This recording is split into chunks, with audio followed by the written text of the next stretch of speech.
복된 주일 아침 목마른 사람들, 그런 제목으로 잠깐 말씀을 전해드리도록 하겠습니다. 여러분께서 지난 주간에 러시아가 우크라이나에 침공하는 장면들을 보셨을 것입니다. 우크라이나가 적은 나라가 아닌데 러시아가 침략을 안 한다고 얘기를 해놓고 침략을 해버린 거죠. 그런데 아쉬운 것은 이 우크라이나는 지금 러시아 쪽에 붙어 있지 않고 자유우방 쪽에 붙어 있는 나라가 아닙니까? 그래서 친서방 또 친미국 쪽에 붙어 있는 나라인 거죠. 그리고 나토의 회원국으로 가입하려고 지금 준비도 하고 있고, 그렇다 그러면 그 나라가 바로 국경을 맞대고 있는 러시아로부터 공격을 당할지도 모른다. 그런 가능성이 충분히 있지 않겠습니까?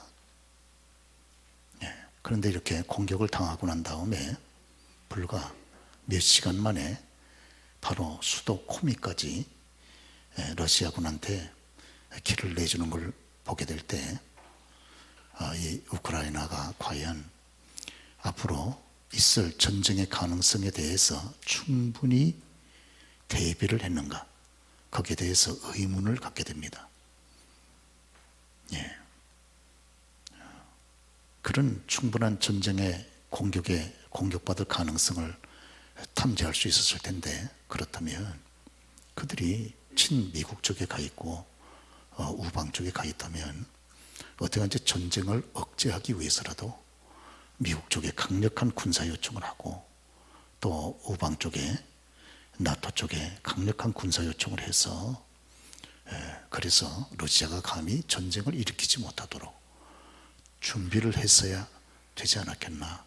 물론 그런 생각을 그분들도 안 했을 것은 아니지만 이제 막상 전쟁이 터지고 불과 몇 시간 만에 막 수도 코앞까지 밀어닥치는 모습을 보면서 그런 안타까움을 생각을 해보지 않을 수가 없습니다. 특별히 또 여러분이 보시는 대로 이쪽에 미국 쪽에 붙고 서방 쪽에 붙으면 전쟁이 만에 한여라도 일어나면 미국이 즉각 개입해서 도와줄 줄 알았고 또 나토가 즉각 개입해서 도와줄 줄 알았는데 아무도 개입 안 하잖아요. 그러죠? 경제적으로만 제재할 뿐이지 개입을 안 합니다.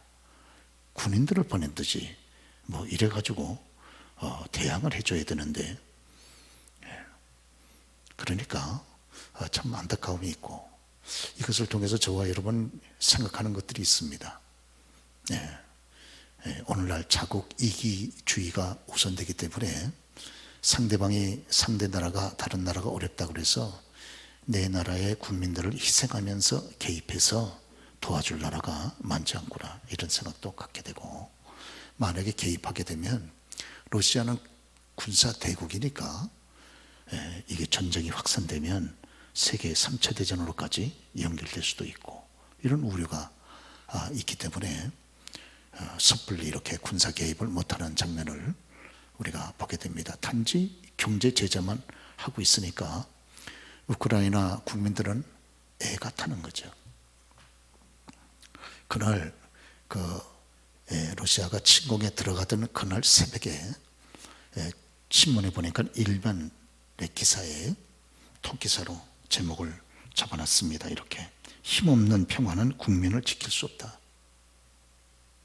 힘없는 평화는 국민을 지킬 수 없다는 거예요. 힘을 길렀어야지. 전쟁을 하려고 힘을 기르는 게 아니고 전쟁을 막기 위해서 힘을 길렀어야 됐다, 그런 말씀이 아니겠습니까? 이제 이렇게 되니까 바로 긴장하는 것이 지금 중국의 공격을 코앞에 놔두고 있는 대만이 지금 굉장히 긴장을 하고 있지 않겠습니까? 중국이 대만을 공격한다 해도 여러분이 생각하시는 것처럼 과연 서방 여러 나라가 깊이 개입을 하겠나, 이런 걸 보면, 또 지난 1월 달에만 미사일을 6발 계속해서 쏴댄 북한을 바로 코앞에 바라보고 있는 우리 남한이, 우리 대한민국이 이제 긴장을 안 할 수 없습니다. 물론 우크라이나와 같은 상황은 아니지만 긴장은 안 할 수가 없는 여건이 지금 됐다, 이렇게 보는 것입니다. 오늘 그렇습니다. 오늘 이와 같은 육신의 전쟁만이 무서운 것이 아니고 우리 신자들의 삶을 가르쳐 성경은 영적 전쟁을 하는 존재들이다, 이렇게 얘기를 합니다. 우리 신자가 누구냐? 신자의 정체성에 대해서 성경은 여러 가지로 얘기하지 않습니까? 하나님의 자녀다, 맞는 말이죠. 왕 같은 제사장이다, 맞는 말입니다. 그러나 그것만이 아니고 신자들이 누구냐? 신자들은 영적으로 군인입니다. 군사입니다. 그리스도의 군사가 신자들의 모습 아닙니까? 그러므로 저와 여러분들은 계속해서 영적 전쟁을 지금 수행해 나가고 있는 주의 그리스도의 군병들인 거죠. 그렇기 때문에 사도 바울께서 에베소 6장에 그런 말씀하지 않습니까? 정말로 주 안에서 그 힘의 능력으로 강해지고 강해져라. 주님의 능력으로, 그 힘의 능력으로 주님 안에서 강해지라는 거예요. 계속 사도 바울은 강해질 것을 그렇게 말씀을 하고 있습니다. 왜? 약하면 당하니까. 약하면. 그러죠. 그러면서 우리의 대적 마귀가 있고, 마귀가 마지막 때 오는 사회처럼 이렇게 공격을 하고 있으니까 저와 여러분들은 철저하게 전신갑주를 입으라, 이렇게 말씀을 하고 있는 거죠. 그래서 머리끝부터 발끝까지 어디 한 군데 빈틈없이 철저하게 이렇게 대비를 하라는 거죠. 무장을 하고. 그렇습니다. 얼마나 우리의 대적 마귀의 공격이 강력한지 어느 한 곳에서라도 빈틈을 보이면 안 된다는 거예요. 그래서 머리에는 구원의 투구를 쓰고, 심장 앞에는 의의 흉배를 붙이고, 그리고 여기 가슴에는, 배에는 진실의 이런 허리띠를 띠고 벨트를 띠고, 그리고 발에는 평안의 복음에 예비한 신발로 신고, 그리고 믿음의 방패를 가지고 성령의 검, 곧 하나님의 말씀을 가지라, 이러면서 완전히 그 군인 복장 아닙니까? 그러죠. 강력한 악한 영들의 공격이 지금 계속되고 있기 때문에 여기에서 살아남기 위해서라도, 넘어지지 않고 우리가 굳건하게 서기 위해서라도 반드시 준비를 해야 된다, 이렇게 말씀을 합니다. 그 중에 가장 중요한 것이 바로 구원의 투구, 머리에 쓰는 구원의 투구인 거죠. 구원의 투구는 마치 우리 인체 가운데 머리와 같아서 가장 소중하다는 거예요. 구원의 투구가 뭡니까? 구원의 확신을 가지고 살아가는 것이 아닙니까? 오늘 만약에 죽는다면, 하나님이 그 생명 부른다면 천국 갈 수 있는 확신이 있는가? 그걸 늘 다짐하고 살아가라, 그 말이죠. 나는 하나님의 자녀다. 나는 구원받은 하나님의 백성이다. 만약에 하나님께서 생각 밖에 하나님의 섭리가 있어 나를 오늘이라도 부르신다면, 내 생명, 육체의 모든 기능이 끊어진다면, 나는 즉시 내 육체에서 빠져나온, 육체의 그릇에서 빠져나온 그런 내 영혼은 즉시 천사들의 밭을 연한 천국에 들어간다. 구원의 확신, 이것이 있느냐, 그 말이에요. 그러죠. 이게 바로 구원의 투구를 쓴 것과 같은 역할을 한다고 그렇게 보는 것이 아니겠습니까? 오늘 저와 여러분들이 이 땅 위에서 건강하고 복된 그런 생활을 가지려고 그러면 가장 중요한 것이 하나님과의 관계죠. 하나님과의 관계가 깨지면 사람은 행복하지 않습니다. 그 마음이 끝없는 갈증과 목마름으로 괴로움을 당할 수밖에 없어요. 왜? 하나님께서 사람을 창조했을 때 우리의 육체만 창조한 것이 아니고 우리의 육체 속에 영혼을 함께 창조하셨기 때문이 아닙니까? 그런 거로 육신의 배만 부른다 그래서 우리의 속사람 영혼의 배까지 부르냐? 아닙니다. 그렇지 않습니다. 그렇기 때문에 저와 여러분이 진실로 건강하고 행복하고 정말 하나님의 도움으로 성공하기를 원한다면 무엇보다 하나님과의 관계가 이런 건강해야 되는 줄로 믿습니다. 그리고 하나님과의 관계는 두 가지를 통해서, 특별히 이 구원의 확신을 통해서, 그래 또 하나는 바른 예배를 통해서 하나님께서 예비하신 그 은혜를 우리들에게 부어주시는 줄로 믿습니다. 그래서 구원의 확신을 가지고 저와 여러분들이 살아가고, 그리고 하나님 앞에 연락되는 바른 예배를 통해서 예비하신 하나님의 은혜가 우리 심령 속에 부어지게 될 때 우리의 속사람이 비로소 모든 갈증에서 벗어나 건강한 가운데 우리가 이 땅 위에서 힘있게 걸어가게 되는 줄로 믿으시면 아멘 하시기 바랍니다. 특별히 우리가 성경 말씀을 보게 되면 이 하나님의 관계가 깨졌기 때문에 육신의 조건에서는 모든 것이 만족스럽게 보여도 깊은 공허와 그리고 목마름으로 고통을 당했던 사람들의 모습을 우리가 성경에서 많이 볼 수가 있습니다. 외부적으로 보면 전혀 그럴 것 같지 않은데 고통스러운 거예요. 괴로운 거예요. 왜? 그들의 내면 세계가 지금 공허하기 때문에 그렇습니다. 육신의 그런 만족과 함께 우리의 속사람의 만족도 함께 균형을 이루어야 되는데 육신은 배가 불렀는데 속사람은 텅 비어 있는 거죠. 그러니까 만족감이 없는 거예요. 우리가 오늘 함께 읽었던 여기 수가성의 사마리아 수가성의 이 한 여인도 마찬가지 아닙니까? 이 여인은 남편을 5씩이나 지금 바꿨습니다. 이야, 여러분, 속이 공허한 사람들, 속이 공허한 분들의 특징이 뭡니까? 외적으로 자꾸 말이 꾸미잖아요. 왜? 그렇지 않으면 속이 너무 공허하니까 외적으로도 꾸며야 이 공허한 것을 메꿀 수 있다고 생각하니까 자꾸 이렇게 외적으로 여러 가지를 꾸민다는 말이에요. 이 여인은 한 남자 가지고 안 돼. 자기 공허를 메꿀 수 없어. 두 번째 남편을 맞이하면 메꿀 수 있는 줄 알고 맞이했는데 그것도 안 됐어요. 세 번째, 네 번째, 다섯째까지 남자를 새로 맞이하면서 그런 어려운 일을 외부적으로 다른 사람이 볼 때는 비윤리적이고 수치를 감수하면서까지 그렇게 해봤는데 자기 내면의 그 공허와 그런 목마름을 해결을 하지를 못했던 겁니다. 그래서 여기 우리 주님께서 이 여인의 속에서 그 목마름, 그 공허하는 가운데 그 목마름 속에서 외치는 그 여인의 내면의 외침 소리를 우리 주님께서 들으셨잖아요.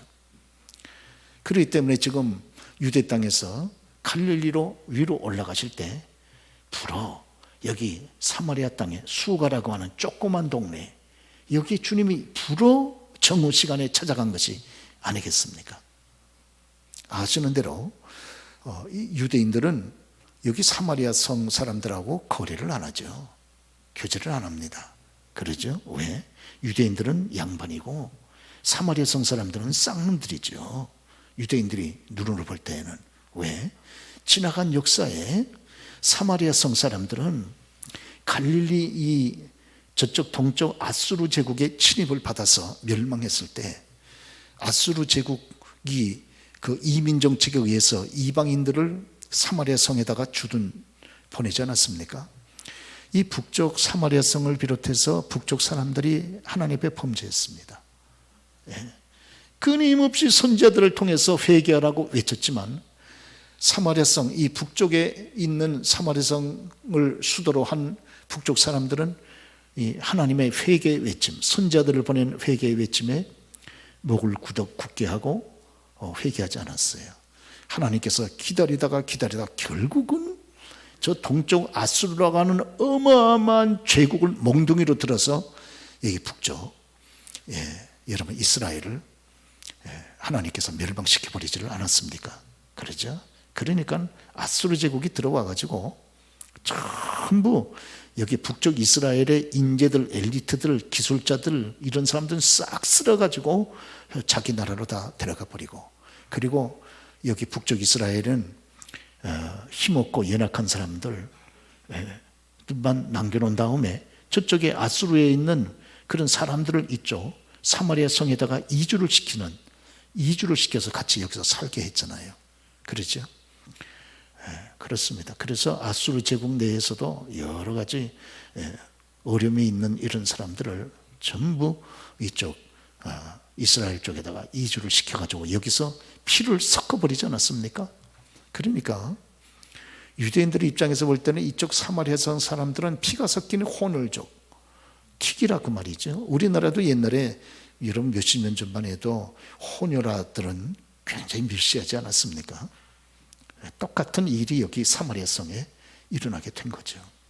그래서 여기 혈통, 순수한 혈통을 자랑하는 유대인들은 혼혈 혈통을 가지고 있는 사마리아성 사람들을 멸시하게 되고, 그리고 그 사람들과 거래하지 않고 교제하지 않았습니다. 아시죠? 그래서 유대 사람들이 위로 올라가려 때면은 여기 사마리아성을 의도적으로 피해서 우회해서 올라가고, 또 위에 있는 갈릴리 사람들이 북쪽에서 남쪽으로 내려올라 그럴 때도 의도적으로 중간에 있는 사마리아성을 피해서 오지를 않았습니까? 그러죠. 그런데 우리 예수님께서는 여기 유대에서 지금 갈릴리로 올라가실 때 의도적으로 작심을 하고 여기 사마리아성으로 찾아 들어가신 거예요. 왜?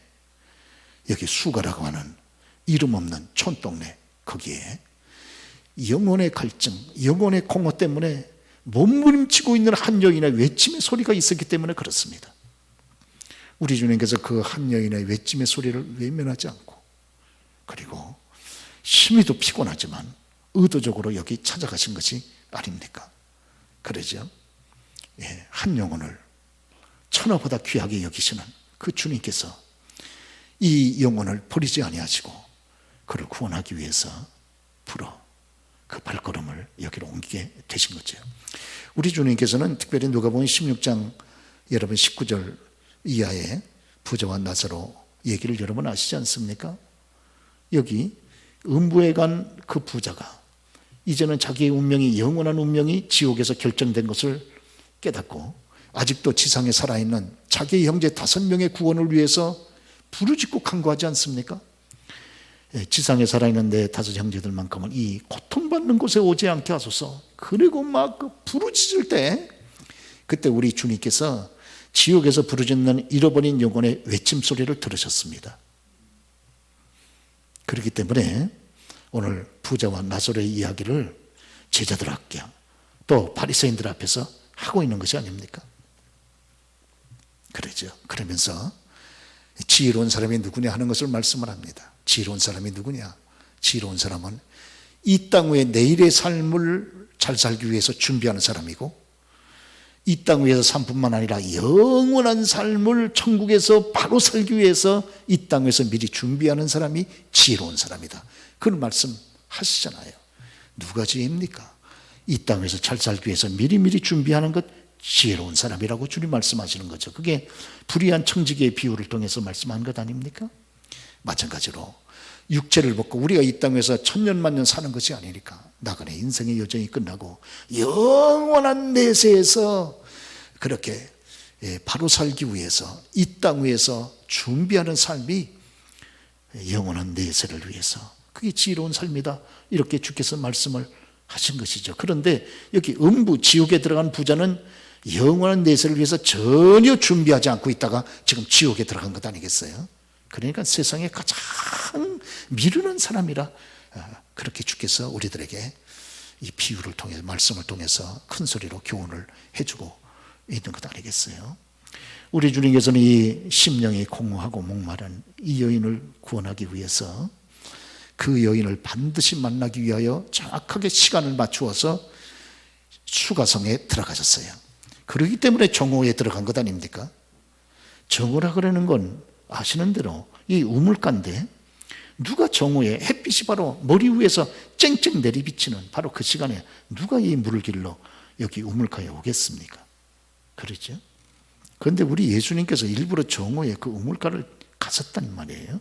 그건 의도성이 있는 거죠. 왜? 그 시간에 물을 길러 찾아올 잃어버린 한 영혼을 만나기 위해서 의도적으로 시간을 정확하게 맞춘 거죠.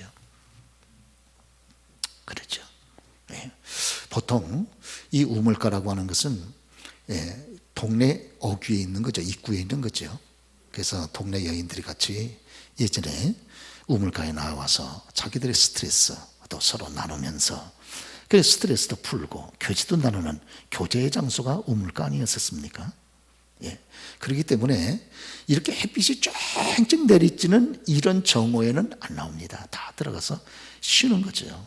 그리고 해가 지고 난 다음에 서늘할 때 나와서 물을 길러 나오는 거죠. 그런데 오늘 여기가 우리가 보면 바로 이 정오에 아무도 나오지 않는 쨍쨍 햇빛이 바로 직사광선이 내리쬐는 이런 시간에 우리 예수님께서 그 우물가를 가신 거죠. 그리고 우물가에 도착해서 예수님이 퍼덕 주저앉으셨어요. 왜? 피곤하시니까. 우리 여기 성경에도 보면 예수께서 피곤하셔서 앉으셨더라 그랬습니다. 예수님이 그렇게 피곤하셨어도 잃어버린 한 영혼 구원을 위하여 자기의 육체의 이런 피곤을 감수하시고 사마리아 성에 일부러 그 길을 찾아가신 것을 볼 수가 있습니다. 믿기를 축원합니다. 네, 그러시죠? 그러면서 우리 주님께서 이렇게 영혼을 구원하는 이 일을 그렇게 소중하게 여기시는 것이 아닙니까? 예수님께서 거기 사마리아 수가성 여인하고 얘기를 하는 동안에 제자들은 동네 안에 들어가서 먹을 거를 사러 들어갔죠.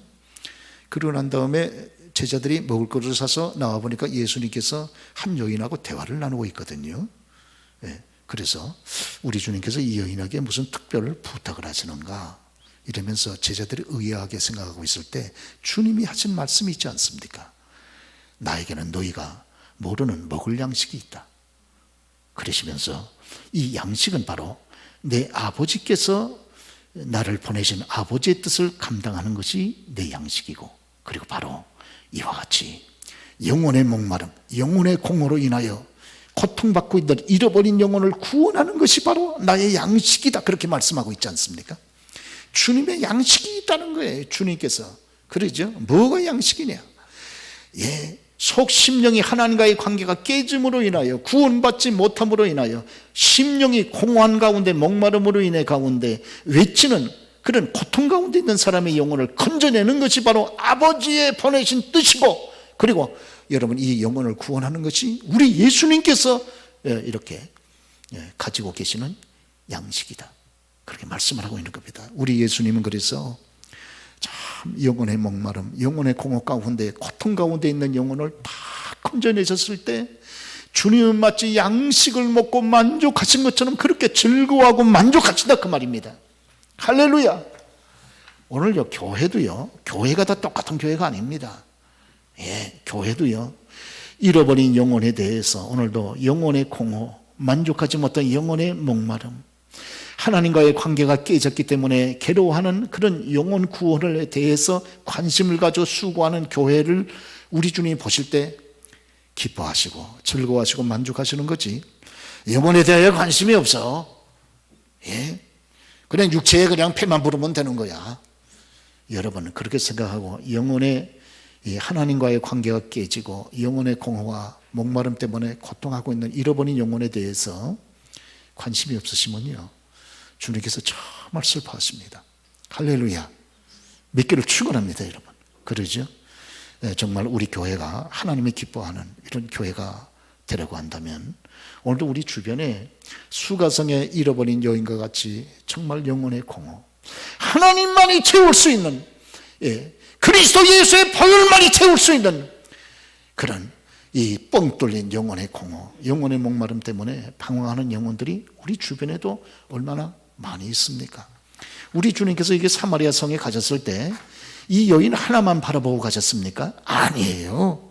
사마리아 성에는 이 여인 하나만 지금 이 공허한 목마름 가운데 있는 것이 아니고 그 사마리아 이 수가성에 있는 그 동네 사람 전부가 다 영혼의 공허와 목마름을 가진 잃어버린 영혼이었다, 그 말입니다. 그렇기 때문에 여기 먼저 수가성 이 여인이 예수님을 만나고, 예수님을 만나니까 비로소 자기의 생명의 구주 되신 예수님을 만나고 나니까 비로소 영혼의 공허를 채우게 됐잖아요. 영혼의 갈증 목마름을 채우게 됐잖아요.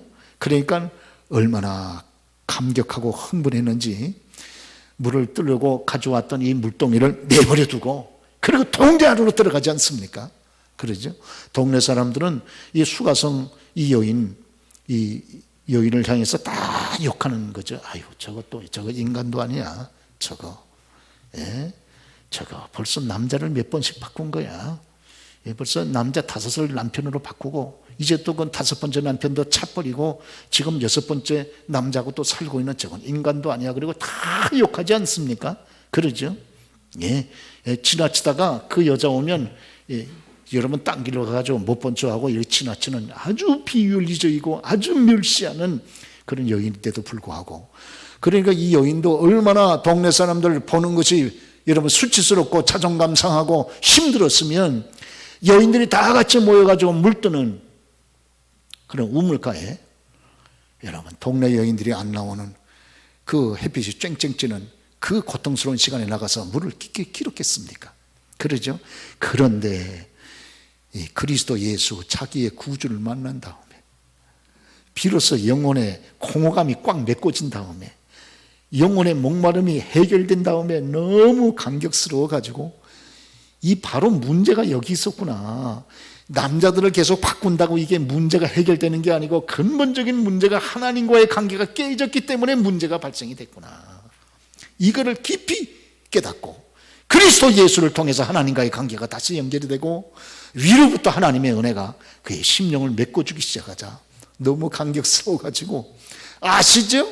물동이를 버려두고 동네 안으로 뛰어들어가 가지고요 창피한 줄도 모르고 동네방네 돌아다니면서 얼마나 흥분되고 얼마나 감격스러워가지고 얼마나 감동적으로 자기가 자기의 과거의 추한 죄를 전부 다 자기한테 얘기하신 그분이 계신다. 그분이 바로 메시아가 아니냐? 저와 여러분들이 그렇게 구하는 메시아가 아니냐고. 이 탕녀가요 전도자가 돼가지고 예수를 전합니다. 다른 사람이 예수 전하면 듣지 않았을 텐데 이런 기가 막힌 탕녀가 예수를 전하니까 동네 사람들 욕은 하고 그렇게 비웃기를 하면서도 이 여인의 변화에 대하여 충격을 받은 거예요. 충격을. 그러죠. 그래가지고 동네 사람들이 다 우물가로 나오지 않습니까? 그리고선 거기서 예수님을 만납니다. 그래가지고 예수님한테 부탁하잖아요. 주여 우리와 함께 이틀만 거해 주십시오. 그랬을 때 예수님께서 이 동네 사람들하고 이틀 같이 거합니다. 그러면서 동네 사람들 예수님을 통해 직접 말씀을 듣고 난 다음에 바로 예수께서 이 땅에 하나님이 약속하신 구주라는 걸 깨닫습니다. 할렐루야. 그러시죠. 오늘요 이 땅 위에 목마름을 가진 분들이 많습니다. 삶이 공허하신 분들이 많습니다. 배는 불렀는지 몰라도요 삶이 공허합니다. 만족스럽지 않습니다. 하나님으로부터 오는 신령한 은혜로 그 심령의 공허를 메꾸지 못한 사람들이 지금 많이 있다 그 말이에요. 그러죠. 지금 예수 믿는 사람들 가운데 그런 사람들 많습니다. 예수를 믿는다 고백하는데 심령은 여전히 비어있고 공허한 거예요. 메꿔주지 않고 있는 거예요. 여러분 그래서 자살하는 거 아닙니까? 자기 생명을 여러분 철저하게 지키는 것이 인간인데 자기 생명을 다른 사람이 죽이는 게 아니고 자기 손으로 그냥 끊어버리는 거예요. 아시는 대로 선진국 클럽이라고 하는 OECD 국가 가운데 우리나라가 가장 자살률이 높지 않습니까?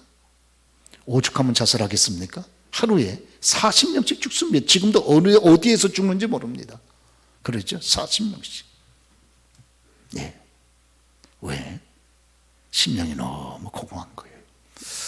오늘 일부 예배 때도 제가 참 송구스러운 마음으로 그 얘기를 하긴 했습니다만은 보통 고인에 대한 얘기는 안 하죠. 너무 미안하니까. 그러죠? 그런데 지난날 자살했던 분 가운데 아주 한국의 국민 배우라고 하는 최진실 씨 있지 않습니까? 남매를 남겨놓고 자살했죠. 그런데 최근에 그 엄마가 돌아가신 이후에 아이들이 그래도 잘 할머니 손에서 성장을 해서 어느 분이 그러더라고요. 그 딸이 엄마 닮아서 그렇게 예쁘다고.